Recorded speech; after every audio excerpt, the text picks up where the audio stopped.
എല്ലാവരും ദീർഘമായ സംസാരമായിരിക്കും പൊതുവെ പ്രതീക്ഷിക്കുന്നത്. എന്നെ സംബന്ധിച്ചിടത്തോളം ഈ ഒരു നാട്ടിൽ നിന്ന് സേവനം ചെയ്ത് മടങ്ങുക എന്ന ഒരു ടൈറ്റിലിൽ അതിലൊരുള്ള കാഴ്ചപ്പാട് സ്വാഭാവികമായിട്ടും അതിനെ വിലയിരുത്തേണ്ടത് ആ നാട്ടുകാർ തന്നെയാണ്. അതിനെ മനോഹരമായി നിങ്ങൾ വിലയിരുത്തിയിരിക്കുന്നു. അള്ളാഹു അത് കബൂൽ ചെയ്യട്ടെ. അള്ളാഹു അതിനെ സ്വീകരിക്കണേ തമ്പുരാനെ. നമ്മളെ സംബന്ധിച്ചിടത്തോളം ഒരുപാട് ആളുകൾ, ഇനി ഞാൻ വന്നത് മുതൽ ഇതുവരെ ഒരുപാട് ആളുകൾ സ്നേഹിച്ച ഈ സദസ്സിലിരിക്കേണ്ട, ഈ നിങ്ങളൊക്കെ പറഞ്ഞതുപോലെ പോകരുതേ എന്ന് പറയാനുള്ള പല ആളുകളും ഇന്ന ഖബറിലാണ്. അല്ലാഹു മഗ്ഫിറത്തും മർഹമത്തും നൽകട്ടെ. അതേപോലെ തന്നെ നിങ്ങളിരിക്കുന്നത് പോലെ നമ്മുടെ പല ഖുർആൻ ക്ലാസ്സിലും ഇരുന്നവർ, അതുപോലെ നമ്മുടെ പല സംസാരത്തിൻ്റെയും ശ്രോതാക്കൾ പലരും ഖബറിലാണ്. അല്ലാഹുവേ അവർക്കെല്ലാം മഗ്ഫിറത്തും മർഹമത്തും നൽകണേ തമ്പുരാനെ. ഈ സംവിധാനത്തിനെ എപ്പോഴും ഞാൻ പറയാറുണ്ട്, ഇവിടെ നമ്മൾ എപ്പോൾ സംസാരിക്കുമ്പോഴും നിങ്ങളെയൊക്കെ ഓർക്കുമെന്ന്. ആ അർത്ഥത്തിൽ നിങ്ങളെ എല്ലാവരെയും ഓർക്കുന്നു. അള്ളാഹു കബൂൽ ചെയ്യട്ടെ. അതേപോലെ സ്റ്റേജിന് പുറകിലായി അന്ത്യവിശ്രമം കൊള്ളുന്നവർ, അള്ളാഹു അവർക്കെല്ലാം ശ്രേഷ്ഠമായ പ്രതിഫലം നൽകട്ടെ. എന്നെ സംബന്ധിച്ചിടത്തോളം വളരെ മിനിറ്റുകളെ ഇതിന് വേണ്ടുള്ളൂ, ദീർഘമായ സംസാരമല്ല. പ്രത്യേകമായിട്ട് ഇപ്പോൾ ജമാഅത്ത് നമസ്കാരത്തിൻ്റെ സമയമാണ്. അപ്പോൾ നമ്മൾ ഇത് കഴിഞ്ഞ ഉടനെ നമ്മൾക്ക് ഒന്നിച്ച് സംസാരിക്കാം, ഒന്നിച്ച് നമസ്കരിക്കാം. കാരണം എന്താണെന്ന് വെച്ചാൽ ഇതിപ്പോൾ നമുക്കിവിടെ അവസാനിപ്പിക്കാൻ ഈ മൊമെൻറ്റുകൾ കൊടുക്കാനുണ്ട്. എൻ്റെ സംസാരം പെട്ടെന്ന് നിർത്താൻ കഴിയും. അപ്പോൾ മൊമെൻറ്റോടും കൊടുത്ത് നമുക്ക് ഒന്നിച്ച് സംഘടിതമായി ഇന്നത്തെയും വലിയ ജമാഅത്തായിട്ട് നമുക്ക് നിർവഹിക്കണം. അള്ളാഹു കബൂൽ ചെയ്യട്ടെ. അതേപോലെ തന്നെ നമ്മളുടെ 27-ാം രാവിൻ്റെ സദസ്സിൽ വരുന്ന ആളുകൾ, പുരുഷന്മാർക്ക് സ്വാഭാവികമായി അത് പറയേണ്ടതില്ല. സഹോദരിമാർ എപ്പോഴും പറയുന്നത് പോലെ ഒരു സദസ്സ് നമുക്ക് എങ്ങനെയും സംഘടിപ്പിക്കല്ല. ആ രാത്രി കിട്ടേണ്ട ഒന്നും നഷ്ടപ്പെടാൻ പാടില്ല. അപ്പം അന്ന് നിങ്ങൾ തറാവീഹ് നമസ്കരിച്ച ശേഷം നിങ്ങൾ തസ്ബീഹ് നമസ്കരിക്കണം എല്ലാ ആളുകളും. പിന്നെ നിങ്ങൾ ഒരല്പം ഖുർആൻ പാരായണം, നിങ്ങളുടെ കഴിവിൻ്റെ പരമാവധി ഖുർആൻ പാരായണം ചെയ്യണം. പിന്നെ അല്ലാഹുമ്മ ഇന്നക അഫ്വൻ തുഹിബ്ബുൽ അഫ്വ ഫഅഫു അന്നി വർദ്ധിപ്പിച്ചുകൊണ്ട് ഈ സദസ്സിലേക്ക് വരും. പിന്നെ നമ്മൾ അതേസമയം പുരുഷന്മാർ മസ്ജിദിൽ വെച്ചു ഇതൊക്കെ ചെയ്യും, എന്നിട്ട് നമ്മൾ പ്രാർത്ഥിക്കുക. അതാണ് അതിൻ്റെ ഒരു മെത്തേഡ് എന്ന് നിങ്ങൾക്കറിയാം. അറിയാത്തവർക്കായി മാത്രം സൂചിപ്പിക്കുകയാണ്. ഈ നാട്ടിലേക്ക് വരുന്നത് എപ്പോഴും ഞാൻ പഠനകാലത്ത് അവസാന സമയത്ത് പറയാറുണ്ടായിരുന്നു. അത് പലരും ഇപ്പോഴും പറയാറുണ്ട്. ഒരു കൊല്ലം ഞാൻ കാസർഗോഡാണ് ജോലി ചെയ്യാന്ന് പറയും. അതങ്ങനെ പറഞ്ഞു എന്നല്ലാതെ കൃത്യമായൊരു ആസൂത്രണമൊന്നും ഉണ്ടായിരുന്നില്ല. അപ്പം അങ്ങനെ പഠനം കഴിഞ്ഞു. ബന്ദറിലേക്കൊന്ന് സിയാറത്തിന് വരണം. ബന്ദറിലേക്ക് ഇടക്കിടക്കെങ്കിലും സിയാറത്ത് വരാൻ ആഗ്രഹിക്കാറുണ്ട്. അപ്പോൾ ആ ആഗ്രഹത്തിൻ്റെ ഭാഗമായിട്ട് വരാനിരിക്കുമ്പോഴാണ് ഇവിടുന്ന് മൂസാൻ ഹാജി, അള്ളാഹു മഗ്ഫിറത്തും മർഹമത്തും നൽകട്ടെ, വിളിച്ചു. അങ്ങനെ വിളിച്ചതിൻ്റെ അടിസ്ഥാനത്തിൽ വന്നു, നാട് കണ്ടു, ഇഷ്ടപ്പെട്ടു. പിന്നെ ജോലിയാണെന്നും ഇത് തോന്നിയിട്ടില്ല. കാരണം എന്താണ്, ഇവിടുത്തെ ആളുകൾ, ഈ ഇരിക്കുന്ന ആളുകൾ, മരണപ്പെട്ട ആളുകൾ, അതേസമയം ഈ സദസ്സിലേക്ക് വരാൻ ആഗ്രഹിച്ച് പ്രവാസ ലോകത്ത് നിൽക്കുന്നവർ, ആ പ്രവാസ ലോകത്തിൻ്റെ പ്രതിസന്ധികളൊക്കെ അല്ലാഹു തീർത്തു കൊടുക്കട്ടെ. അവർക്കെല്ലാം ഇതിനു വേണ്ടി ഓരോന്നും വിവിധ ഘട്ടങ്ങളെ കുറിച്ചെല്ലാം ശ്രേഷ്ഠമായ പ്രതിഫലം നീ നൽകണേ തമ്പുരാന്. അവരൊക്കെയും ഈ സദസ്സിലേക്ക് വരാൻ ആഗ്രഹിക്കുന്നവരാണ്. അപ്പോൾ എല്ലാ അർത്ഥത്തിലും സ്നേഹിച്ച് വീർപ്പ് മുട്ടിച്ചു, അത്രമാത്രം എനിക്ക് പറയാനുള്ളൂ.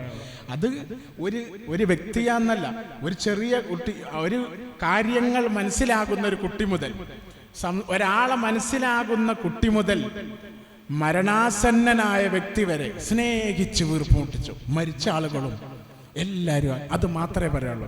ഈ സദസ്സിൽ മുമ്പിലിരിക്കുന്ന നമ്മുടെ എല്ലാ ആളുകളും, അതേപോലെ തന്നെ കർട്ടത്തിൻ്റെ അപ്പുറത്തെ അവരുടെ സ്നേഹവും വിവരണാതീതമാണ്.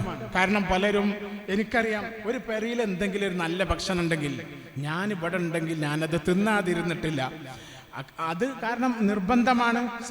സഹോദരന്മാർ നമ്മളോട് പറയും, അത് ഓർക്ക് നിർബന്ധം നിങ്ങൾക്ക് തരണമെന്ന് പറയും. പിന്നെ അതേപോലെ തന്നെ നാട്ടിൽ ചെല്ലുമ്പോൾ ചിലപ്പോൾ വിളിക്കും, നിങ്ങൾ എവിടെ ഉള്ളത്? അതെന്താണെന്ന് വെച്ചാൽ ഞാൻ ഇവിടെ ഉണ്ടെങ്കിൽ ആ ഭക്ഷണം കൊണ്ട് കൊണ്ടുവരാൻ വേണ്ടിയിട്ടാണ്. അങ്ങനെ ഒരു പെരയിൽ ഇപ്പോൾ കുറച്ച് മാസങ്ങൾക്ക് മുമ്പ് ഒരു ഉസ്താദ് ചോദിച്ചു, ഈടെ ഞാൻ ആദ്യമായിട്ട് കാണുന്നു ഏത് പെരയിൽ ചെന്നാലും ഹോർലിക്സ് ആണല്ലോ ആദ്യം കിട്ടുന്നതെന്ന് ചോദിച്ചു. അപ്പോൾ അടുത്തുള്ള ഉസ്താദ് പറഞ്ഞു കൊടുത്തു, അതിനൊരു രഹസ്യമുണ്ട്, അത് ഖത്തീബ് ഉസ്താദ് എന്ന രഹസ്യമാണ്, മൂപ്പർക്ക് ഹോർലിക്സ് ആണ് ഇഷ്ടമെന്ന് എല്ലാവർക്കും അറിയും, അതുകൊണ്ടാണ് അത് സംഭവം. ഇങ്ങനെ എന്താണ് നമുക്ക് ഒരു സമയത്ത് വേണ്ടത് എന്ന് പറയേണ്ട ആവശ്യം പോലുമില്ല. അതേപോലെ തന്നെ നേർച്ചന്റെ പെരയിൽ പോയാൽ നമ്മളൊന്നും ചോദിക്കാൽ തന്നെ ചൂടുവെള്ളം കൊണ്ടു, അതറിയും, അത് പറഞ്ഞിട്ടല്ല, അത് കൽപ്പിക്കേണ്ടതില്ല, അത് ചിലപ്പോൾ ആവശ്യം വരെ ഉണ്ടാവില്ല ആ സമയത്ത്. പക്ഷേ അത്രമേൽ സഹോദരിമാർ അത്രമേൽ വലിയ സ്നേഹമായിരുന്നു നൽകുന്നത്. അതുപോലെ തന്നെ എൻ്റെ കുട്ടികളുടെ കാര്യങ്ങൾ, എൻ്റെ പെരയിലെ കാര്യങ്ങളൊക്കെ സഹോദരന്മാരിലൂടെ എപ്പോഴും ചോദിച്ച് വിവരം അന്വേഷിച്ച് മനസ്സിലാക്കി സഹോദരിമാരുടെ, ഇപ്പോൾ നമ്മുടെ സദസ്സിലുള്ള പല ആളുകളും ഇപ്പോൾ കരയുന്നത് കണ്ടു. സഹോദരിമാരെ സംബന്ധിച്ച് എന്നോട് ഇവിടുത്തെ ഭർത്താക്കന്മാരും ആൾക്ക്, നിങ്ങൾ പോകാന്ന് അറിഞ്ഞിട്ട് തന്നെ ഓൾക്കിപ്പോൾ മൂഡ് ഓഫായി പോയി എന്ന് പറഞ്ഞു. അങ്ങനെ അത്രമേൽ വലിയ സ്നേഹമായിരുന്നു ഓരോരുത്തരുടെയും. അതുപോലെ തന്നെ കുട്ടികളെ, മദ്രസ കുട്ടികളാവട്ടെ, ഖത്തീബ് ഉസ്താദ് അസ്സലാമു അലൈക്കും എന്ന് പറഞ്ഞിട്ടാണ് അവർ പോയത്. അതേപോലെ തന്നെ ആ തിരക്കിൻ്റെ ഇടയിലും അവർ സ്കൂളിലേക്ക് പായായിരിക്കും, അപ്പോഴും കൈ പിടിക്കാൻ നിർബന്ധിച്ചു വരും. ഞാൻ സിറ്റ് ഔട്ടിലിരിക്കായിരിക്കും. അങ്ങനെ ഈ വിദ്യാർത്ഥികളാവട്ടെ, യുവസമൂഹമാവട്ടെ, അവരുടെ ഒരു സ്നേഹവും വാത്സല്യവും പറഞ്ഞറിയിക്കാനാവാത്തതാണ്. അപ്പോൾ ഞാൻ ആദ്യം വരുന്ന സമയത്ത് ഇങ്ങോട്ട് കൂവാറ്റിക്കയറ്റമൊക്കെ കണ്ടപ്പോൾ ഇതൊക്കെ എങ്ങനെയാണ് റബ്ബേ ഇവിടേക്കൊക്കെ ഓരോ മാസത്തിലും വന്നു പോവുക എന്ന് ആലോചിച്ചു. പക്ഷേ ആ കാലിച്ചാനടക്കം ജനകീയ ബസ്സിൽ ഇരുന്നിട്ടാണ് ഇതൊക്കെ ആലോചിക്കുന്നത്. പക്ഷെ പിന്നീട് എനിക്കൊരു ബസ്സിലും കയറേണ്ടി വന്നിട്ടില്ല 14 കൊല്ലമായിട്ട്. എനിക്ക് കൂവാറ്റിക്കയറ്റത്തിൻ്റെ ഒരു ബുദ്ധിമുട്ട് പിന്നെ ഇത്ര കാലമായിട്ട് മനസ്സിലായിട്ടില്ല. എവിടെ കൂവാറ്റിക്കയറ്റം എവിടെ പോയി, എന്ത് ചാമക്ക് ബുദ്ധിമുട്ടുണ്ടോ, എവിടെയെങ്കിലും ടേൺ, ഒന്നും ആലോചിക്കേണ്ടി വന്നില്ല. കാരണം എന്താ, നീ അഥവാ അങ്ങനെയൊന്നും അല്ലാതെ വരാൻ ശ്രമിച്ചാൽ ഞാൻ ചില സമയത്ത് നാട്ടിൽ നിന്ന് ആർക്കും വിളിക്കാതെ വരും. അത് അല്ലാഹു റബ്ബുൽ ഇസ്സത്ത് ഒരുക്കി വരുന്നതുപോലെ മുണ്ടാതെ ഞാൻ കാഞ്ഞങ്ങാട്ട് വന്നാലും ഒരു സമയത്ത് മുണ്ടാതെ ഞാൻ കാഞ്ഞങ്ങാട്ട് വന്നു. അപ്പോൾ എന്താണ് അങ്ങനെ വരാൻ കാരണം എന്ന് തന്നെ എനിക്കറിയില്ല. അപ്പോൾ ഞാൻ ഒരു ചെറുവത്തൂരായാലെങ്കിലും ഒന്നില്ലെങ്കിൽ ഇങ്ങോട്ട് ആരെയും വിളിച്ചിട്ടുണ്ടാവും, അന്ന് ആരും വിളിച്ചിട്ടില്ല. അപ്പോൾ ഞാൻ മദീന ബുക്ക് സ്റ്റാളിൽ 2 കുത്തുബിയത്തിൻ്റെ പുസ്തകം ഇങ്ങനെ വാങ്ങിക്കൊണ്ടിരിക്കുമ്പോഴാണ് ഉസ്താദ് നിങ്ങൾ എവിടെ ഉള്ളത് എന്ന് വെച്ചു. അപ്പം ഞാൻ മദീന ബുക്ക്, അപ്പം ഞാൻ കീച്ചേരി പള്ളിയിലുണ്ട് എന്ന് പറഞ്ഞു. അപ്പോൾ അപ്പം ഒരു ചങ്ങായി അപ്പം തന്നെ കൊടുന്നു. ഞാനത് അത്ഭുതപ്പെട്ടു പോയി. കാരണം എന്താണ് അതുവരെ മുണ്ടാതെ വന്നത് എന്ന് തന്നെ എനിക്കറിയില്ല. മുണ്ടാതെ വന്നിട്ട് സ്വാഭാവികമായിട്ട് ഇവിടെ ദീർഘനേരം നിൽക്കേണ്ടിയിരുന്ന അങ്ങനെ ഒരു സംഭവയെ പിന്നെ ആലോചിച്ചു. അതേപോലെ തന്നെ എന്നെ കൊണ്ടാക്കാനും എവിടേക്ക് എല്ലാവരും ഇങ്ങോട്ട് ചോദിക്കലാണ്, സിയാറത്ത് ബന്ദർക്ക് ഇനി എന്നാ പോകേണ്ടത്, മാലിക് ദിനാർക്ക് എപ്പോഴാണ് പോകേണ്ടത്, അതുപോലെ തന്നെ ഏതെങ്കിലും സിയാറത്ത് പോകേണ്ടോ, നാട്ടിലേക്ക് ഞാൻ വരണോ, കാഞ്ഞങ്ങാട്ടേക്ക് എപ്പോഴാണ് പോണത്, എപ്പോഴും വിളിക്കണം എന്ന് പറയും. ഗൾഫിൽ നിന്ന് വന്നവർ ആദ്യം പറയും, എൻ്റെ അടുത്തൊരു വണ്ടി ഉണ്ട്, എന്താവശ്യം ഉണ്ടെങ്കിൽ ഞാൻ പോണവരെന്നെ തന്നെ വിളിക്കണം. ഇങ്ങനെയാണ് എൻ്റെ സ്ഥിതി. ഇതുകൊണ്ടാണ് ഞാൻ കാറിൽ പോകുന്നത്. അല്ലാതെ എനിക്കൊരു നിർബന്ധമല്ല. ഞാൻ സാധാരണക്കാരനായ ഒരു കൂലിപ്പണിക്കാരനായ കർഷകന്റെ മകനാണ്. അതെപ്പോഴും ആലോചിക്കുന്നത്. ഇപ്പോൾ കുറച്ച് ദിവസങ്ങൾക്ക് മുമ്പ് ഒരു സഹോദരൻ, പുറത്തുനിന്നുള്ളൊരു സഹോദരൻ വന്നു. ആ സഹോദരനടക്കം ഞാൻ തന്നെ പറഞ്ഞത്, ഞാൻ സാധാരണക്കാരനായ ഒരു കർഷകന്റെ മകൻ. അപ്പം ഞാൻ പറഞ്ഞതിന് ശേഷം പിന്നെ ആലോചിച്ചു, അത് ഈ നാട്ടുകാരോട് പറയുമ്പോൾ പ്രശ്നമല്ല, പുറം നാട്ടുകാരോട് പറയുമ്പോൾ അത് പൈസക്കാണെങ്കിൽ ഇത് വിചാരിക്കുമെന്ന്. കാരണം ഞാൻ പാവപ്പെട്ടവനാണ്, എന്തെങ്കിലും തരണേന്ന് വിചാരിക്കുമെന്ന് പിന്നെയാണ് ആലോചിച്ച്. അത്രമേൽ വലിയ സ്നേഹം എന്തായിരുന്നു. അതേപോലെ തന്നെ പിന്നെ ഞാൻ ദീർഘമായി ഇത് പറയാത്ത ബാക്കിയുള്ള ഭാഗങ്ങൾ പറയാൻ പറ്റില്ല. എന്താണെന്ന് വെച്ചാൽ നമ്മളിവിടെ ഒന്ന് ദഅവത്താണ്, ദീനി പ്രബോധനം. അപ്പം അതിൻ്റെ ഉണ്ടായ സന്തോഷങ്ങൾ, വിസ്മയങ്ങൾ ഉണ്ടായേക്കാം. അതുപോലെ തന്നെ ദിക്റുകൾക്ക് അതിലും ഉണ്ടായേക്കാം. പക്ഷെ അത് പറയാൻ പറ്റില്ല. അത് പറഞ്ഞാൽ ഒരു പക്ഷേ അള്ളാഹുവിനോ അല്ലെങ്കിൽ റസൂലിനോ അല്ലെങ്കിൽ നമ്മളെ നിയന്ത്രിക്കുന്ന മശായിഖന്മാർക്കോ ആർക്കെങ്കിലും ഒരു അനിഷ്ടം ഉണ്ടാകുമോ എന്ന് ഭയപ്പെട്ട് ആ നിലക്ക് ഒരുപാട് അത്ഭുതങ്ങൾ, സന്തോഷങ്ങൾ, ആഹ്ലാദങ്ങൾ ഉണ്ടായിട്ടുണ്ട്. പക്ഷെ ആ ഭാഗം മൂടി വെക്കുകയാണ്, അതെല്ലാ കാലത്തേക്കായി മൂടി വെക്കുകയാണ്. കാരണം അതുകൊണ്ടാണ് ഈ പ്രസംഗം ഒന്നും എനിക്ക് പറയാനില്ല എന്ന് പറയുന്നത്. ഞാൻ കുറേ ആലോചിച്ചു എന്താണ് പറയുന്നത്. പക്ഷെ എന്ത് വരുമ്പോൾ ഒന്നില്ലെങ്കിൽ ആരാധനയോട് ബന്ധിപ്പിക്കും, അല്ലെങ്കിൽ സ്വാഭാവികമായും പ്രബോധനത്തോട് ബന്ധിപ്പിക്കും. അല്ലെങ്കിൽ മറ്റൊരു നിലക്ക് ആത്മീയമായി ബന്ധിപ്പിക്കും.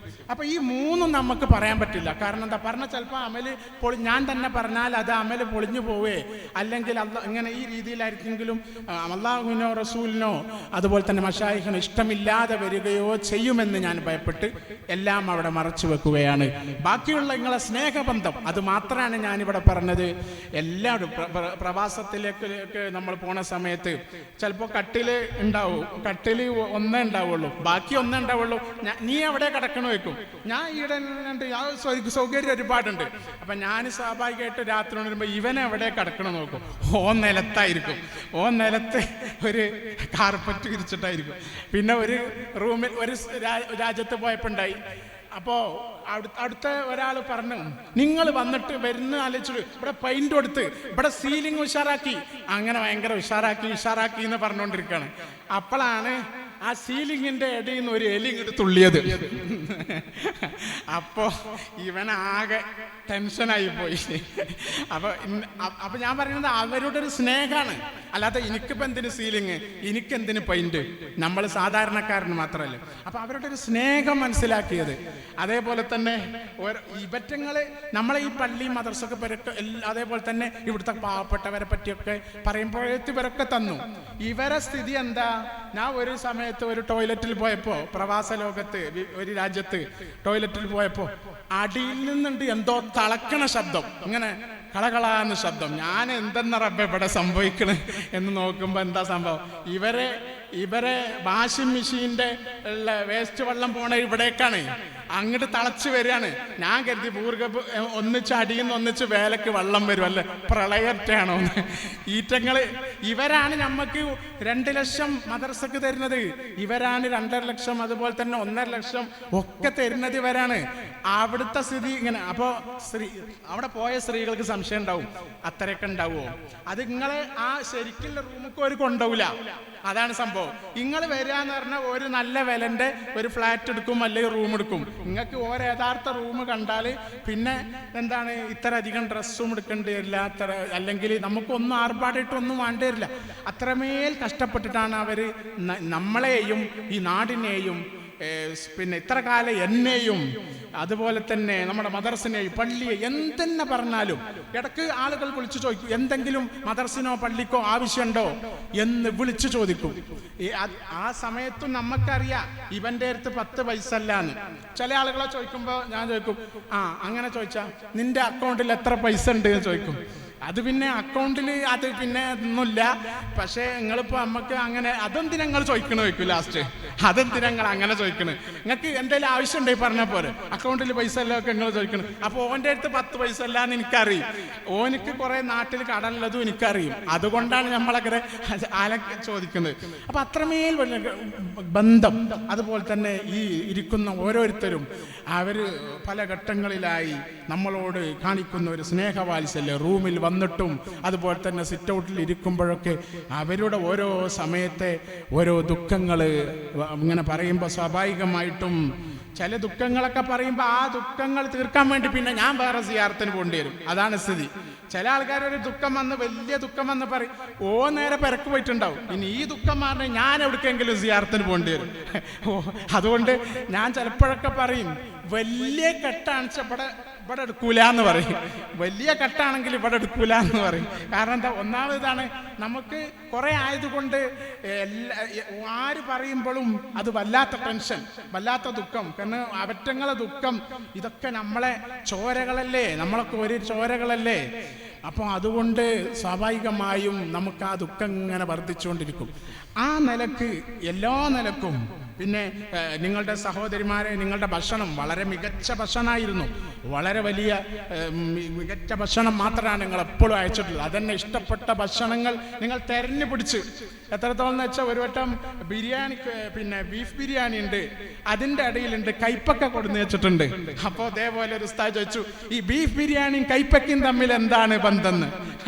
അപ്പം അതേപോലെ ഉസ്താദ് പറഞ്ഞു കൊടുത്തു, അത് ഖത്തീബ് ഉസ്താദുമായുള്ള ഗാഢമായ ബന്ധമാണ്, അല്ലാതെ കൈപ്പക്കൊക്കെ ഈ ബിരിയാണിയുമായിട്ടൊരു ബന്ധമല്ല. ഇങ്ങനെ അതേപോലെ തന്നെ ഉണ്ടായി. ഇപ്പം അടുത്ത് തന്നെ ഉണ്ടായി, ഒരു 1.5 മാസത്തിൻ്റെ ഇടയിൽ ഒരു പേർക്ക് പോയി. അപ്പം ആ പേരിൽ ഇതിൻ്റെ ഒക്കെ ഇടയിൽ ശരിക്ക് കച്ചമ്പറൊക്കെ ഉണ്ട്, പിന്നെ ഒരു തൈരും അതിലൊരു മുളകും കൊടുന്ന് വെച്ചുക്കണം. അപ്പം ഈ കച്ചമ്പറുണ്ടായിട്ട് പിന്നെ എന്തിനാണ് ഇങ്ങനെ കൊടുന്ന് വെച്ചേക്കണത്?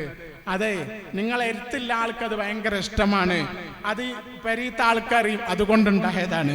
ഇങ്ങനെ ഒന്നും എനിക്ക് പറയേണ്ടി വന്നിട്ടില്ല, ഒന്നും നോക്കണം. എല്ലാ ഇടപഴക്കങ്ങളിലും ഇങ്ങനെ തന്നെ. ഒരാളുടെ ഒരു കാര്യം പറയേണ്ടി വരുന്ന സാഹചര്യത്തിൽ അപ്പോഴേക്ക് അവരിങ്ങോട്ട് വന്നു പറയും, അതിങ്ങനെ സംഭവിച്ചതാണ്, അതൊന്ന് ഇങ്ങനെയൊക്കെയാണെന്ന് പറഞ്ഞ് പറയും. അപ്പം പിന്നെ അവരോട് കൂടുതലൊന്നും പറയേണ്ടിയല്ല. ഇങ്ങനെ നീണ്ട സ്നേഹബന്ധമാണ് ഈ നാട്ടിനോടുള്ളത്. പിന്നെ പൊരുത്തപ്പെടൽ. അപ്പോൾ പ്രത്യേകിച്ച് എല്ലാവരും മനസ്സിലാക്കേണ്ടത്, എന്നെ സംബന്ധിച്ചോളം എൻ്റെ പൊരുത്തക്കേടുണ്ടല്ലോ നിങ്ങൾക്ക് ഒരാൾക്കും തട്ടൂല. കാരണം അങ്ങനെ ഒരു സംഭവമല്ല. എങ്ങനെ ചങ്ങായിമാരെ അതുണ്ടാവുക? നമ്മൾ ഈ നാട്ടിലാണ്. നമ്മളിപ്പോൾ ഈ നാട്ടിൽ നിന്നുകൊണ്ട് എന്ന് പറയുമ്പോൾ മറ്റൊരു നാടായിട്ട് ഈ നാടിനെ കാണുന്നില്ല. അപ്പോൾ സ്വാഭാവികമായിട്ടും നമുക്കൊരു പൊരുത്തക്കേട് അതൊന്നും ഉണ്ടാവില്ല. മതപരമായ നിയമം ചിലപ്പോൾ നമ്മൾ നിങ്ങളോട് പറഞ്ഞിട്ടുണ്ടാവും, പക്ഷെ അത് പൊരുത്തക്കേടുമായി ഒരു ബന്ധമല്ല. നമ്മൾ അതോടെ ശപിക്കുക, അങ്ങനെ ശാപം നമ്മളെ വിശ്വാസികൾക്ക് പറ്റില്ലല്ലോ. അതേപോലെ തന്നെ ശക്തമായി ദേഷ്യപ്പെടൽ അല്ല, അത് ആ വിഷയത്തിൽ മാത്രമാണ്. പിന്നീടോ പൊരുത്തത്തിൻ്റെ ഒരു പ്രശ്നമല്ല. നിങ്ങളോടെല്ലാം ഞാൻ പൊരുത്തപ്പെട്ടു, കാരണം അതിനൊരു പ്രശ്നം ഉണ്ടായിട്ടില്ല. അതുപോലെ തന്നെ നിങ്ങളെല്ലാവരും എനിക്കും പൊരുത്തപ്പെടുക സ്വാഭാവികമായിട്ടും. അവസാനമായി വിശ്വാസികൾ പരസ്പരം പറയേണ്ടത് നിലക്ക് പറയാം. എല്ലാ കാലത്തും എന്നെ സംബന്ധിച്ചോളം അത് വലിയ സംഭവം തന്നെയാണ്. എന്താണ് കാരണം? മിമ്പർ, മിഹ്റാബ് ഞാൻ എൻ്റെ ജീവിതത്തിൻ്റെ യൗവന കാലത്ത് നടത്തിയ കർമ്മങ്ങളാണ്. അതേപോലെ തന്നെ പള്ളിയിൽ നിന്ന് കയറിയിട്ട് ആ ലെഫ്റ്റ് മൂല, നാട്ടുകാർക്കൊക്കെ പരിചയം ഉണ്ടാവും, അവിടെ ആയിരിക്കും ഞാൻ അധികം നിസ്കരിക്കലും, ആ ഭാഗത്തായിരിക്കും ഞാൻ രാത്രി ഉറങ്ങലും അവിടെ തന്നെയാണ്. അപ്പോൾ അതിൻ്റെ ജീവിതത്തിൽ വലിയൊരു ഭാവിയിലേക്ക് വലിയ പ്രതീക്ഷിക്കുന്ന ഒരു ഘടകം തന്നെയാണ്. അള്ളാഹു അത് സ്വീകരിക്കട്ടെ. അള്ളാഹു അതിലെ പോരായ്മകൾ ഉണ്ടെങ്കിൽ അള്ളാഹുവെ നീ പരിഹരിച്ചു തരണേ തമ്പുരാനെ. അപ്പോൾ ഇത്രയേ ഉള്ളൂ പറയാനുള്ളത്. ഞാൻ നേരത്തെ പറഞ്ഞതുപോലെ എന്താണ് ഉസ്താദ് കുറച്ച് പറഞ്ഞതെന്ന് പറഞ്ഞ് ഞാൻ ആർക്കും ടെൻഷൻ വരരുത്. കാരണം ഞാൻ വിശദീകരിക്കാൻ എപ്പോഴും അതിന് വിശദീകരിക്കാനുള്ളൊരു സന്ദർഭമല്ലല്ലോ. അതുകൊണ്ടാണ് പറഞ്ഞത്, ആത്മീയമായ കാര്യങ്ങൾ, ആരാധനയുമായി ബന്ധപ്പെട്ട കാര്യങ്ങൾ, പ്രബോധനവുമായി ബന്ധപ്പെട്ട കാര്യങ്ങൾ, അത് അള്ളാഹുവിൽ നിന്ന് പ്രതിഫലം കിട്ടേണ്ടതാണ്. അപ്പോൾ പ്രത്യേകമായ പ്രതിഫലം കിട്ടേണ്ടതാണ്. അത് പറഞ്ഞാൽ എന്തെങ്കിലും പൊളിഞ്ഞു പോകുമെന്ന് കരുതിയിട്ട് ഞാൻ എൻ്റെ സംസാരമൊക്കെ ചുരുക്കുകയാണ്. നിങ്ങളെല്ലാവർക്കും എനിക്ക് ഭയങ്കര ഇഷ്ടമാണ്. പിന്നെ ഉമ്മയെപ്പോലെ ഇവിടുത്തെ ഉമ്മമാരെ ഇഷ്ടമാണ്, സഹോദരിമാരെ പോലെ സഹോദരിമാരെ ഇഷ്ടമാണ്, എൻ്റെ കുഞ്ഞുമക്കളെ പോലെ ഇവിടുത്തെ കുട്ടികളെ ഇഷ്ടമാണ്, എൻ്റെ ഉപ്പയെപ്പോലെ. ഇപ്പം എൻ്റെ ഉപ്പയും ഉമ്മയും വലിയൊരു ഘടകമാണ്. കാരണം അവർ വിവരമൊന്നുമില്ല ഐറ്റങ്ങൾക്ക്. പക്ഷെ എൻ്റെ ഉപ്പ സാധാരണക്കാരനെ എന്നെപ്പറ്റി ഈ സാധാ തൊഴിൽ ചെയ്യുന്ന എൻ്റെ ഉപ്പ ഇത്രയായിട്ടും എന്നെ കാണുമ്പോഴേക്ക് എഴുന്നേൽക്കും. അത്ര വലിയ വാത്സല്യമുള്ള ഒരു മനുഷ്യനാണ്. വിവരമൊന്നും ആ മനുഷ്യനില്ല, വലിയ വിവരം വിജ്ഞാനം. പക്ഷെ ഞാൻ ചെന്ന് വാഹനം ഇറങ്ങുമ്പോഴേക്ക് ആ മനുഷ്യൻ എഴുന്നേറ്റ് നിൽക്കും. ഇനി ഞാൻ പള്ളിയിൽ ചെന്ന് അവിടെ നാട്ടിലത്തെ പള്ളിയിൽ ചെന്ന് മടങ്ങി സിറ്റ് ഔട്ടിൽ ഉപ്പ ചാരി ഇരിക്കുകയാണെങ്കിൽ എഴുന്നേറ്റ് നിൽക്കും. അത്ര നിഷ്കളങ്കനായ ഒരു മനുഷ്യനാണ്. അതുപോലെ തന്നെ എൻ്റെ ഉമ്മ, അവർക്കൊന്നും വിവരമൊന്നുമില്ല, ഭയങ്കര സ്നേഹമാണ്. അപ്പോൾ അവരുടെയൊക്കെ പ്രാർത്ഥനയുടെ കൂടെ പ്രതിഫലവും അതേപോലെ തന്നെ അള്ളാഹുവിൻ്റെയും റസൂലിൻ്റെയും മശായിഖിൻ്റെ ഒക്കെ കാരുണ്യം കൊണ്ടാണ് ഇത് സംഭവിച്ചത്. എന്നിൽ നിന്ന് എന്തെങ്കിലും നിങ്ങൾക്ക് കിട്ടിയ സന്തോഷങ്ങൾ എന്തെങ്കിലും അത് അള്ളാഹുവിൻ്റെ കാരുണ്യങ്ങൾ കൊണ്ട് മാത്രം സംഭവിച്ചതാണ്. അതുപോലെ തന്നെ ഈ റസൂലിൻ്റെ ഒരു വാത്സല്യം, മശായിഖിൻ്റെ ഒരു പൊരുത്തം, അതേപോലെ തന്നെ ഒരു വന്യരായ രക്ഷിതാക്കളുടെ ഒരു ഇഷ്ടവും പ്രാർത്ഥനയും, ഇത് കൊണ്ടൊക്കെ സംഭവിച്ചത്. അല്ലാതെ എന്നിൽ ഒരു കഴിവും അതുപോലെ തന്നെ ഒരു മികവും ഒരു തികവും ഒന്നുമില്ല എന്ന് തീർത്തും ഞാൻ മനസ്സിലാക്കുന്നു.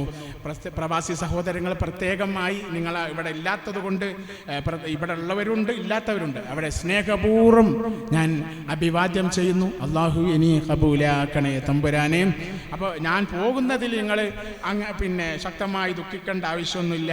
എല്ലാ ഘട്ടങ്ങളിലും ഈ നാടിന് പ്രാർത്ഥിക്കും. ഇപ്പോൾ സിയാറത്തിന് വന്ന ഒരാൾ പറഞ്ഞല്ലോ, എവിടെ ചെന്നാലും ഞാൻ നിങ്ങൾക്ക് വേണ്ടി സിയാറത്ത് ചെയ്യാറ്, പിന്നെ ദ്വാരക്കലുണ്ട്. ഇപ്പോൾ ഉംറക്ക് വന്ന ആളുകൾക്ക് പറയും, അവിടെ എത്തിയാലും നമ്മുടെ മദർസിനും, അന്ന് മദർസായിരുന്നു വിഷയം, മദർസിൻ്റെ പണി നടന്നുകൊണ്ടിരിക്കുക, നമ്മൾ തീർക്കും. അതെന്താ? അത് നമ്മൾ ചെയ്യണത് വലിയ സംഭവമൊന്നുമല്ല. ചെയ്യാതിരുന്നാലാണ് ആലോചിക്കേണ്ടത്. കാരണം എന്താ, നമ്മൾ ഇവിടുന്ന് ഇതല്ലേ നമ്മുടെ നാട്. ഒരു പക്ഷേ എൻ്റെ യൗവനകാലത്തിലെ 14 കൊല്ലം, അപ്പം എൻ്റെ സ്വന്തം നാട്ടിന് ഞാൻ 7ാം ക്ലാസ്സിൽ നിന്ന് പഠിക്കാൻ ഇറങ്ങിയിട്ടുണ്ട്. പിന്നെ നാട്ടിൽ എപ്പോഴും അതിഥി മാത്രമാണ്.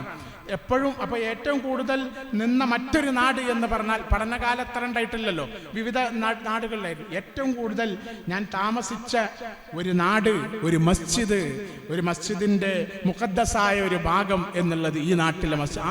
ആ അർത്ഥത്തിൽ ഇത് സ്വർഗത്തിൽ നമുക്ക് കിട്ടിയേ പറ്റൂ, അത്രമേൽ ആഗ്രഹം. ബൈനൽ ഖൗഫി വറജാ, പ്രതീക്ഷയുടെയും ഭയത്തിന്റെയും ഇടയിൽ അങ്ങനെ ആഗ്രഹിച്ചേ പറ്റൂ. അപ്പൊ ആ അർത്ഥത്തിൽ ഇതൊക്കെ സ്വീകരിക്കപ്പെടാൻ വേണ്ടി നിങ്ങളെപ്പോഴും പ്രാർത്ഥിക്കണം.